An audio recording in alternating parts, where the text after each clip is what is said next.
Hi friends, ഇന്ന് നമ്മൾ ഉണ്ടാക്കാൻ പോകുന്നത് വളരെ ഈസി ആയിട്ട് കുക്കറിൽ ഉണ്ടാക്കിയെടുക്കാൻ പറ്റുന്ന ചെറുപയർ കറിയാണ്. തുടക്കക്കാർക്കൊക്കെ വളരെ ഈസി ആയിട്ട് ഉണ്ടാക്കാൻ പറ്റുന്ന ഒന്നാണ്. നേരെ വീഡിയോയിലേക്ക് കിടക്കാം. കഴുകി വൃത്തിയാക്കിയ ചെറുപയർ കുക്കറിലേക്ക് ഇട്ടിട്ടുണ്ട്. ഇതിലേക്ക് 1/2 ടീസ്പൂണ് മഞ്ഞൾപ്പൊടി ചേർക്കാം. ആവശ്യത്തിന് കറിവേപ്പില ചേർത്ത് കൊടുക്കാം. പിന്നെ എരിവിന് ഞാനൊരു പച്ചമുളകാണ് എടുത്തത്, അത് ചീന്തിയിട്ട് കൊടുക്കാം. നമുക്ക് എരിവിനനുസരിച്ച് ചേർത്ത് കൊടുക്കാവുന്നതാണ്.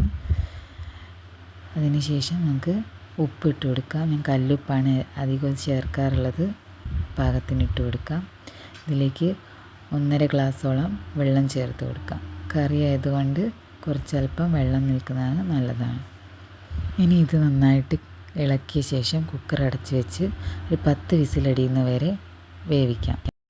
ഈ സമയം കൊണ്ട് നമുക്ക് അരപ്പ് റെഡിയാക്കാം. ചിരകി വെച്ചിരിക്കുന്ന തേങ്ങയിലേക്ക് 1/2 ടീസ്പൂൺ മുളക് പൊടി ചേർക്കാം. 1/2 ടീസ്പൂൺ ചെറുജീരകം ചേർത്ത് കൊടുക്കാം.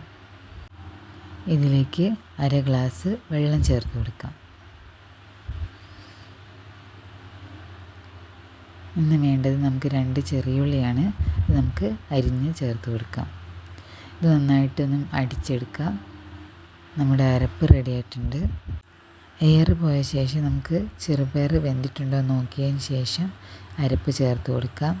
ജാറിലേക്ക് കുറച്ചുകൂടി വെള്ളം ചേർത്തിട്ട് ഒന്ന് കഴുകി കറിയിലേക്ക് പാരാം. ഇതൊന്ന് നന്നായിട്ട് ഇളക്കി യോജിപ്പിച്ച് കൊടുക്കുക. ഈ സമയത്ത് വെള്ളം കുറച്ചുകൂടി ഒഴിച്ച് കൊടുക്കാം. കട്ടിയാണെങ്കിൽ തിളച്ച് കഴിയുമ്പോൾ കുറുകി പോകാൻ ചാൻസ് ഉണ്ട്. അതുകൊണ്ട് കുറച്ചുകൂടി വെള്ളം ചേർത്തിട്ട് തിളപ്പിച്ചെടുക്കുക. ഈ സമയത്ത് ഉപ്പ് നോക്കി ആവശ്യാനുസരണം ചേർത്ത് കൊടുക്കുക.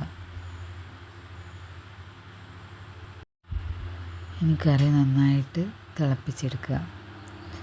ശേഷം നമുക്കത് കുക്കർ ഇറക്കി വെക്കാവുന്നതാണ്.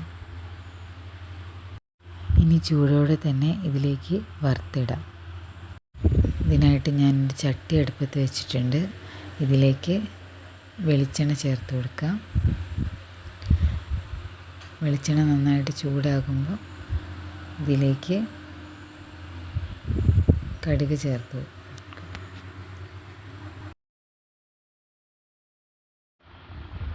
കടുക് പൊട്ടിക്കഴിയുമ്പോൾ ഇതിലേക്ക് കുറച്ച് കറിവേപ്പില ചേർത്ത് കൊടുക്കുക.